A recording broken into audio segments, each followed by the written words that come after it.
बोलिए बृहस्पति देव भगवान की जय। आइए आज हम बृहस्पतिवार के दिन सुने भगवान बृहस्पति देव की पौराणिक कथा। भारतवर्ष में एक प्रतापी और दानी राजा राज्य करता था। वह नित्य गरीबों और ब्राह्मणों की सहायता किया करता था। यह बात उसकी रानी को अच्छी नहीं लगती थी।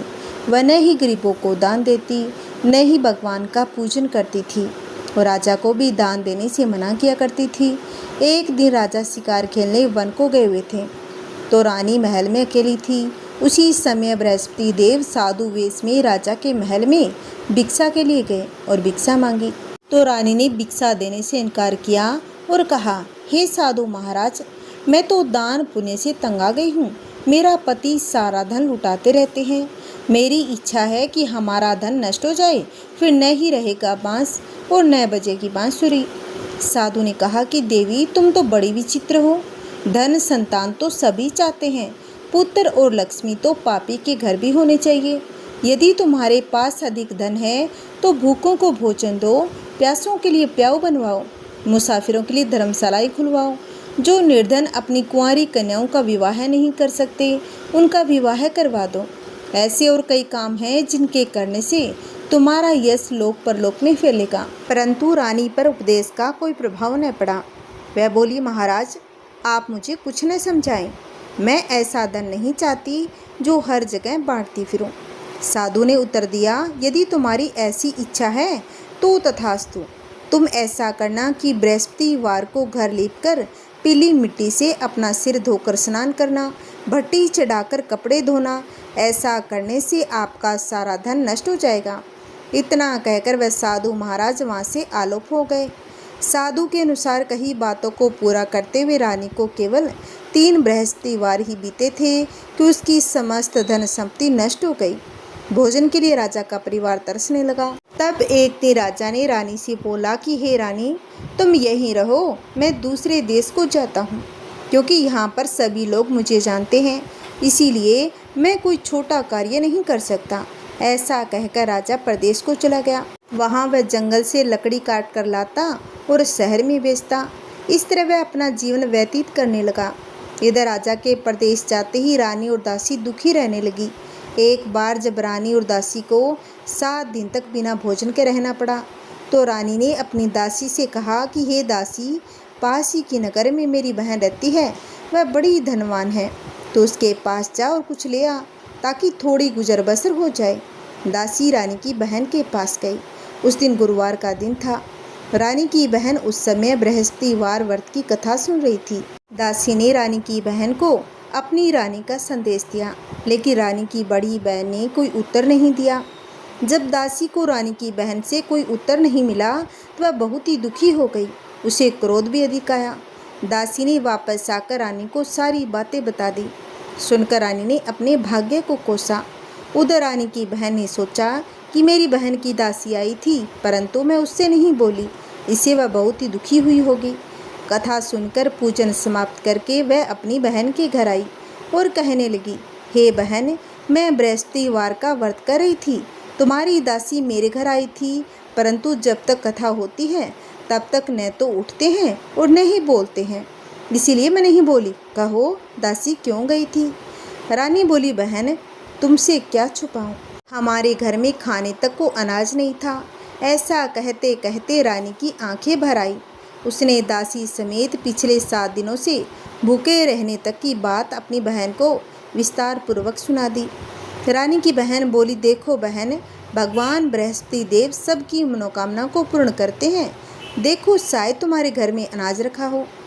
पहले तो रानी को विश्वास नहीं हुआ, पर बहन के आग्रह करने पर उसने अपनी दासी को अंदर भेजा तो उसे सचमुच अनाज से भरा एक घड़ा मिल गया। यह देखकर दासी को बड़ी हैरानी हुई।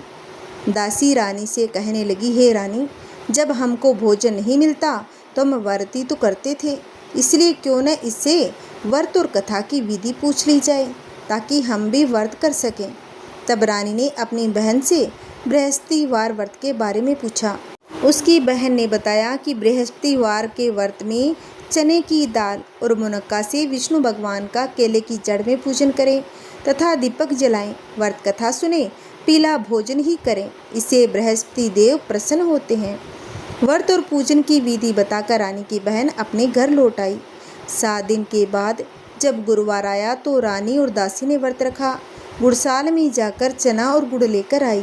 फिर उससे केले की जड़ तथा भगवान विष्णु का पूजन किया। अब पीला भोजन कहाँ से आए, इस बात को लेकर दोनों बहुत ही दुखी हो गए। उन्होंने व्रत रखा था, इसलिए बृहस्पति देव उनसे प्रसन्न थे। इसलिए वे एक साधारण व्यक्ति का रूप धारण कर 2 थालों में सुंदर पीला भोजन दासी को दे गए। भोजन पाकर दासी प्रसन्न हुई और फिर रानी के साथ मिलकर भोजन ग्रहण किया। उसके बाद वे सभी गुरुवार को व्रत और पूजन करने लगी। बृहस्पति भगवान की कृपा से उनके पास फिर से धन संपत्ति आ गई, परंतु रानी फिर से पहले की तरह आलस्य करने लगी। तब दासी बोली, देखो रानी, तुम पहले भी इस प्रकार आलस्य करती थी, तुम्हें धन रखने में कष्ट होता था, इस कारण सभी धन नष्ट हो गया। और अब जब भगवान बृहस्पति की कृपा से धन मिला है तो तुम्हें फिर से आलस्य होता है। रानी को समझाते हुए दासी कहने लगी कि बड़ी मुसीबतों के बाद हमने यह धन पाया है, इसीलिए हमें दान पुण्य करना चाहिए, भूखे मनुष्य को भोजन कराना चाहिए, धन को शुभ कार्यों में खर्च करना चाहिए, जिससे तुम्हारे कुल का यश बढ़ेगा, स्वर्ग की प्राप्ति होगी और पितर भी प्रसन्न होंगे। दासी की बात मानकर रानी अपना धन शुभ कार्यों में खर्च करने लगी, जिससे पूरे नगर में उसका यश फैलने लगा। उधर एक दिन राजा दुखी होकर जंगल में एक पेड़ के नीचे आसन जमाकर बैठ गया। वह अपनी दशा को याद करके व्याकुल होने लगा। बृहस्पतिवार का दिन था। एकाएक उसने देखा कि निर्जन वन में एक साधु प्रकट हुए हैं। वह साधु वेश में स्वयं बृहस्पति देवता ही थे। लकड़हारे के सामने आकर बोले, हे लकड़हारे, इस सुनसान जंगल में तू चिंता मगन क्यों बैठा है? लकड़हारे ने दोनों हाथ जोड़कर प्रणाम किया और उत्तर दिया कि महात्मा जी, आप सब कुछ जानते हैं, मैं क्या कहूँ? यह कहकर रोने लगा और साधु को अपनी आत्मकथा सुनाई। महात्मा जी ने कहा, तुम्हारी स्त्री ने बृहस्पति के दिन बृहस्पति भगवान का निरादर किया है, जिसके कारण रुष्ट होकर उन्होंने तुम्हारी यह दशा कर दी।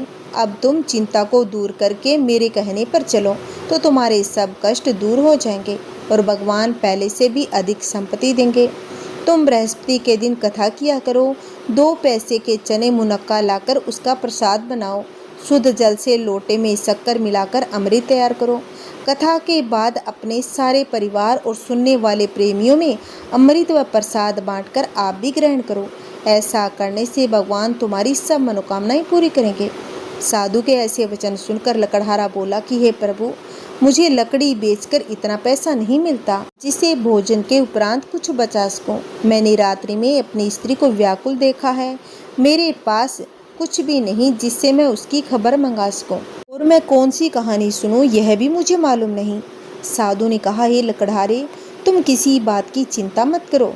बृहस्पति के दिन तुम रोजाना की तरह लकड़ियां लेकर शहर को जाओ। तुमको रोज से दुगना धन प्राप्त होगा, जिससे तुम भली भांति भोजन कर लोगे तथा बृहस्पति देव की पूजा का सामान भी आ जाएगा। बृहस्पतिवार की कथा इस प्रकार है। प्राचीन काल में एक ब्राह्मण रहता था। वह बहुत ही निर्धन था। उसके कोई संतान नहीं थी। उसकी स्त्री बहुत मलिनता के साथ रहती थी। वह न स्नान करती, किसी देवता का पूजन न करती। इससे ब्राह्मण देवता बड़े दुखी रहते थे। बेचारे बहुत कुछ कहते थे, किंतु उसका कुछ भी परिणाम न निकलता। भगवान की कृपा से ब्राह्मण की स्त्री के कन्या रूपी रतन पैदा हुआ। कन्या बड़ी होने पर प्रातः स्नान करके विष्णु भगवान का जाप व बृहस्पतिवार का व्रत करने लगी। अपने पूजन पाठ को समाप्त करके विद्यालय जाती तो अपनी मुट्ठी में जौ भर के ले जाती और पाठशाला के मार्ग में डालती जाती। तब वे जौ स्वर्ण के हो जाते। लौटते समय उनको बीनकर घर ले आती थी। एक दिन वह बालिका सूप में उस सोने के जौ को फटकार कर साफ कर रही थी कि उसके पिता ने देख लिया और कहा, हे बेटी, सोने के जौ के लिए सोने का सूप तो होना चाहिए। दूसरे दिन बृहस्पतिवार का दिन था। इस कन्या ने व्रत रखा और बृहस्पति देव से प्रार्थना करके कहा, मैंने आपकी पूजा सच्चे मन से की हो तो मेरे लिए सोने का सूप दे दो। बृहस्पति देव ने उसकी प्रार्थना स्वीकार कर ली और रोजाना की तरह वह कन्या जौ फैलाती हुई जाने लगी। जब लौटकर जौ बीन रही थी तो बृहस्पति देव की कृपा से सोने का सूप मिला। उसे वह घर ले आई और उसमें जौ साफ करने लगी, परंतु उसकी माँ का तो वही ढंग रहा। एक दिन की बात है कि वह कन्या सोने के सूप में जौ साफ कर रही थी। उस समय उस शहर का राजपुत्र वहां से होकर निकला। इस कन्या के रूप और कार्य को देखकर मोहित हो गया तथा अपने घर आकर भोजन तथा जल का त्याग कर उदास होकर लेट गया। राजा को इस बात का पता लगा तो अपने प्रधानमंत्री के साथ उसके पास गए और बोले, हे बेटा, तुम्हें किस बात का कष्ट है? किसी ने अपमान किया है अथवा और कारण हो सो कहो, मैं वही कार्य करूँगा जिससे तुम्हें प्रसन्नता हो। अपने पिता की बात राजकुमार ने सुनी तो वह बोला, मुझे आपकी कृपा से किसी बात का दुख नहीं है, किसी ने मेरा अपमान नहीं किया है, परंतु मैं उस लड़की से विवाह करना चाहता हूँ जो सोने के सूप में जौ साफ कर रही थी। यह सुनकर राजा आश्चर्य में पड़ा और बोला, हे बेटा, इस तरह की कन्या का पता तुम ही लगाओ, मैं उसके साथ तेरा विवाह अवश्य ही करवा दूंगा। राजकुमार ने उस लड़की के घर का पता बतलाया। तब मंत्री उस लड़की के घर गए, ब्राह्मण देवता को सभी हाल बतलाया। ब्राह्मण देवता राजकुमार के साथ अपनी कन्या का विवाह करने के लिए तैयार हो गया तथा विधि विधान के अनुसार ब्राह्मण की कन्या का विवाह राजकुमार के साथ हो गया। कन्या के घर से जाते ही पहले की भांति उस ब्राह्मण देवता के घर में गरीबी का निवास हो गया। अब भोजन के लिए भी अन्न बड़ी मुश्किल से मिलता। एक दिन दुखी होकर ब्राह्मण देवता अपनी पुत्री के पास गए। बेटी ने पिता की दुखी अवस्था को देखा और अपनी माँ का हाल पूछा। तब ब्राह्मण ने सभी हाल कहा। कन्या ने बहुत सारा धन देकर अपने पिता को विदा कर दिया। इस तरह ब्राह्मण का कुछ समय सुखपूर्वक व्यतीत हुआ। कुछ दिन बाद फिर वही हाल हो गया। ब्राह्मण फिर अपनी कन्या के यहाँ गया, सारा हाल कहा तो लड़की बोली, हे पिताजी, आप माताजी को यहाँ ले आओ, मैं उसे विधि बता दूंगी जिससे गरीबी दूर हो जाए। वह ब्राह्मण देवता अपनी स्त्री को साथ लेकर पहुँचे तो अपनी माँ को समझाने लगी कि हे माँ, तुम प्रातःकाल प्रथम स्नान आदि करके विष्णु भगवान का पूजन करो तो सब दरिद्रता दूर हो जाएगी। परंतु उसकी माँ ने एक भी बात नहीं मानी और सुबह उठकर अपनी पुत्री के बच्चों की जूठन को खा लिया। इससे उसकी पुत्री को बहुत ही गुस्सा आ गया और एक रात को कोठरी से सभी सामान निकाल दिया और अपनी माँ को उसमें बंद कर दिया। प्रातःकाल उसे निकाला तथा स्नान आदि करा के पाठ करवाया तो उसकी माँ की बुद्धि ठीक हो गई और फिर प्रत्येक बृहस्पतिवार को व्रत रखने लगी। इस व्रत के प्रभाव से उसके माँ बाप बहुत ही धनवान और पुत्रवान हो गए और बृहस्पति जी के प्रभाव से इस लोक में सुख भोग कर अंत में स्वर्ग लोक को प्राप्त हो गए। इतना कहकर साधु वहाँ से अंतर्ध्यान हो गए। धीरे धीरे समय व्यतीत होने पर फिर वही बृहस्पतिवार का दिन आया। लकड़हारा जंगल से लकड़ी काटकर किसी शहर में बेचने गया। उसे उस दिन और दिन से अधिक पैसा मिला। राजा ने चना गुड़ आदि लाकर गुरुवार का व्रत किया। उस दिन से उसके सभी कलेश दूर हो गए। परंतु जब दूसरा गुरुवार का दिन आया तो बृहस्पतिवार का व्रत करना ही भूल गया। इस कारण बृहस्पति भगवान नाराज हो गए और उस दिन नगर के राजा ने विशाल यज्ञ का आयोजन किया तथा शहर में यह घोषणा करवा दी कि कोई भी मनुष्य अपने घर में भोजन न बनावे, न आग जलाए। समस्त जनता मेरे यहाँ भोजन करने आए। इस आज्ञा को जो न मानेगा उसे फांसी की सजा दी जाएगी। इस तरह की घोषणा संपूर्ण नगर में करवा दी गई। राजा की आज्ञा अनुसार शहर के सभी लोग भोजन करने गए, लेकिन लकड़हारा कुछ देर से पहुंचा, इसीलिए राजा उसको अपने साथ घर ले गए और घर ले जाकर भोजन करा रहे थे तो रानी की दृष्टि उस खूंटी पर पड़ी जिस पर उसका हार लटका हुआ था। वह वहां पर दिखाई नहीं दिया। रानी ने निश्चय किया कि मेरा हार इस मनुष्य ने चुरा लिया है। उसी समय सिपाहियों को बुलाकर उसको कारागार में डलवा दिया गया। जब लकड़हारा कारागार में पड़ गया और बहुत दुखी होकर विचार करने लगा कि न जाने कौन से पूर्व जन्म के कर्म से मुझे दुख प्राप्त हुआ है, और उसी साधु को याद करने लगा जो कि जंगल में मिला था। इस समय तत्काल बृहस्पति देव साधु रूप में प्रकट हो गए और उसकी दशा को देखकर कहने लगे, अरे मूर्ख, तूने बृहस्पति देव की कथा नहीं करी, इस कारण तुझे दुख प्राप्त हुआ है। अब तू चिंता मत कर, बृहस्पतिवार के दिन कारागार के दरवाजे पर 4 पैसे पड़े मिलेंगे। उनसे तू बृहस्पति देव की पूजा करना, तेरे सभी कष्ट दूर हो जाएंगे। बृहस्पति के दिन उसे 4 पैसे मिले। लकड़हारे ने कथा कही। उसी रात्रि को बृहस्पति देव ने उस नगर के राजा को स्वप्न में कहा, हे राजा, तुमने जिस आदमी को कारागार में बंद कर दिया है वह निर्दोष है, वह राजा है, उसे छोड़ दो। रानी का हार उसी खूंटी पर लटका है। अगर तू ऐसा नहीं करेगा तो मैं तेरे राज्य को नष्ट कर दूंगा। इस तरह रात्रि के स्वप्न को देखकर राजा सुबह उठा और खूंटी पर हार देखकर लकड़हारे को बुलाया और क्षमा मांगी तथा लकड़हारे को योग्य सुंदर वस्त्र आभूषण देकर विदा कर दिया। बृहस्पति देव की आज्ञा अनुसार लकड़हारा अपने नगर को चल दिया। राजा जब अपने नगर के निकट पहुंचा तो उसे बड़ा आश्चर्य हुआ। नगर में पहले से अधिक बाग, तालाब, कुएं तथा बहुत सी धर्मशाला, मंदिर आदि बन गई है। राजा ने पूछा, ये किसका बाग और धर्मशाला है? तब नगर के सब लोग कहने लगे, यह सब रानी और दासी के हैं। तो राजा को आश्चर्य हुआ और गुस्सा भी आया। जब रानी ने यह खबर सुनी कि राजा आ रहे हैं तो उन्होंने दासी से कहा कि हे दासी, देख, राजा हमको इतनी बुरी हालत में छोड़ गए थे। हमारी ऐसी हालत देखकर वह लौट न जाए, इसलिए तू दरवाजे पर खड़ी हो जा। आज्ञा अनुसार दासी दरवाजे पर खड़ी हो गई। राजा आए तो उन्हें अपने साथ ले आई। तब राजा ने क्रोध करके अपनी रानी से पूछा, यह धन तुम्हें कैसे प्राप्त हुआ है? तब उन्होंने कहा, हमें यह सब धन बृहस्पति देव के इस व्रत के प्रभाव से प्राप्त हुआ है। अब राजा ने निश्चय किया कि 7 रोज बाद तो सभी बृहस्पति देव का पूजन करते हैं, परंतु मैं प्रतिदिन दिन में 3 बार कहानी कहा करूँगा तथा रोज व्रत किया करूँगा। अब हर समय राजा के दुपट्टे में चने की दाल बंधी रहती तथा दिन में 3 बार कहानी कहता। एक रोज राजा ने विचार किया कि चलो अपनी बहन के यहाँ हो आए। इस तरह निश्चय कर राजा घोड़े पर सवार हो अपनी बहन के यहाँ को चलने लगा। रास्ते में उसने देखा कि कुछ आदमी एक मुर्दे को लिए जा रहे थे। उन्हें रोककर राजा कहने लगा, अरे भाइयों, मेरी बृहस्पति देव की कथा सुन लो। वे बोले, लो, हमारा तो आदमी मर गया, इसको अपनी कथा की पड़ी है। परंतु कुछ आदमी बोले, अच्छा कहो, हम तुम्हारी कथा भी सुनेंगे। राजा ने दाल निकाली। जब कथा आदि हुई तो मुर्दा हिलने लग गया। जब कथा समाप्त हो गई तो राम राम करके मनुष्य उठकर खड़ा हो गया। आगे रास्ते में उसे किसान खेत में हल चलाता मिला। राजा ने उसे देख और उससे बोले, अरे भैया, तुम मेरी बृहस्पतिवार की कथा सुन लो।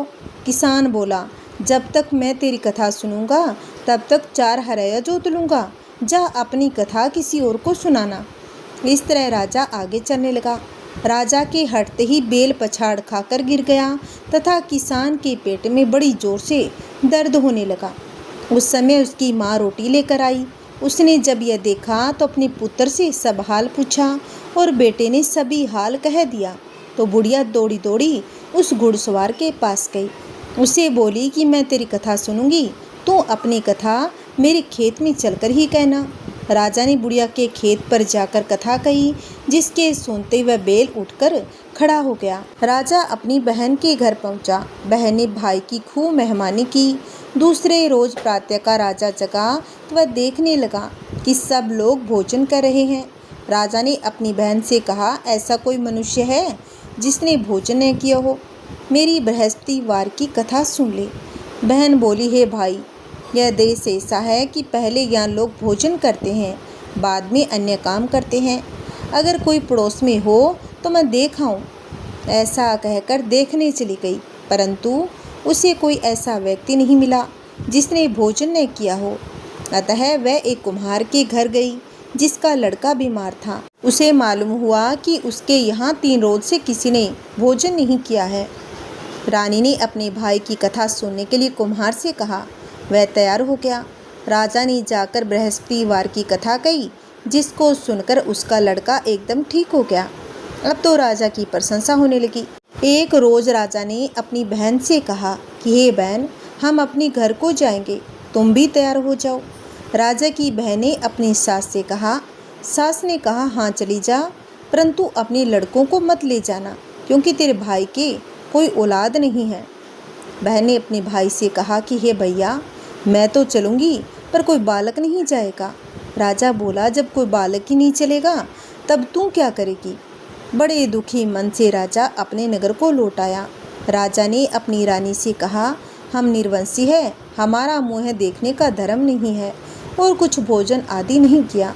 रानी बोली कि हे प्रभु, बृहस्पति देव ने हमें सब कुछ दिया है, वह हमें औलाद अवश्य देंगे। उसी रात को बृहस्पति देव ने राजा से स्वप्न में कहा, हे राजा उठ, सभी सोच त्याग दे, तेरी रानी गर्भ से है। को स्वप्न की सारी बात बताई। राजा की यह बात सुनकर रानी बड़ी खुशी हुई। 9वें महीने में उसके गर्भ से एक सुंदर पुत्र पैदा हुआ। तब राजा बोला, हे रानी, स्त्री बिना भोजन के रह सकती है पर बिना कहे नहीं रह सकती। जब मेरी बहन आए तो मुझसे कुछ मत कहना। पर रानी ने सुनकर हाँ कर दी। जब राजा की बहन ने शुभ समाचार सुना तो वह बहुत खुश हो गई तथा बधाई लेकर अपने भाई के यहाँ आई। और तभी रानी ने कहा कि घोड़ा चढ़कर तो नहीं आई, गधा चढ़ी आई। राजा की बहन बोली, भाभी, मैं इस प्रकार न कहती तो तुम्हें औलाद कैसे मिलती। बृहस्पति देव भगवान ऐसे ही है, जैसी जिसके मन में कामनाएं हैं सभी को पूर्ण करते हैं। जो सद्भावना पूर्वक बृहस्पतिवार का व्रत करता है एवं कथा पढ़ता है अथवा सुनता है, दूसरों को सुनाता है, बृहस्पति देव भगवान उसकी सभी मनोकामनाओं को पूर्ण करते हैं। भगवान बृहस्पति देव उसकी सदैव रक्षा करते हैं। संसार में जो मनुष्य सद्भावना से भगवान जी का पूजन व्रत सच्चे हृदय से करते हैं तो उनकी सभी मनोकामनाएं पूर्ण करते हैं। जैसी सच्ची भावना से रानी और राजा ने उनकी कथा का गुणगान किया तो उनकी सभी इच्छाएं बृहस्पति देव जी ने पूर्ण की थी। इसलिए पूर्ण कथा सुनने के बाद प्रसाद लेकर जाना चाहिए। हृदय से उसका मनन करते हुए जयकारा बोलना चाहिए। बोलो बृहस्पति देव जी की जय, बोलो भगवान विष्णु की जय। हरे कृष्णा, जय श्री हरि। आइए भक्तों, अब हम सुनेंगे बृहस्पति देव भगवान की आरती। जय बृहस्पति देवा, ओम जय बृहस्पति देवा। छिने छिने भोग लगाऊं, छिने छिने भोग लगाऊं, कदली फल मेवा। ओम जय बृहस्पति देवा। तुम पूर्ण परमात्मा, तुम अंतर्यामी, प्रभु तुम अंतर्यामी। जगत पिता जगदीश्वर, जगत पिता जगदीश्वर, तुम सबके स्वामी। ओम जय बृहस्पति देवा।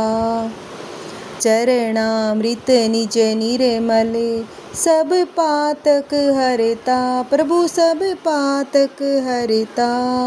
सकल मनोरथ दायक, सकल मनोरथ दायक, कृपा करो भरता। ओम जय बृहस्पति देवा। तन मन धन अर्पण करे, जो जन शरण पड़े, प्रभु जो जन शरण पड़े। प्रभु पर कट तब हो करे, प्रभु पर कट तब हो करे, आकर द्वार खड़े। ओम जय बृहस्पति देवा। दीन दयाल दयानिधि, भगतन हितकारी, प्रभु भगतन हितकारी। पाप दोष सब हरता, पाप दोष सब हरता, भव बंधन हारी। ओम जय बृहस्पति देवा। सकल मनोरथ दायक, सब संशय हारो, प्रभु सब संशय हारो। विषय विकार मिटाओ, विषय विकार मिटाओ, संतन सुखकारी। ओम जय बृहस्पति देवा। जो कोई आरती तेरी प्रेम सहित गावे, प्रभु प्रेम सहित गावे। जेठानंद आनंद करे, जेठानंद आनंद करे, सो निश्चय पावे। ओम जय बृहस्पति देवा। जय बृहस्पति देवा, स्वामी जय बृहस्पति देवा। बोलो बृहस्पति देव भगवान की जय, बोलो विष्णु भगवान की जय, बोलो माँ लक्ष्मी की जय। हरे कृष्णा। जय श्री हरि।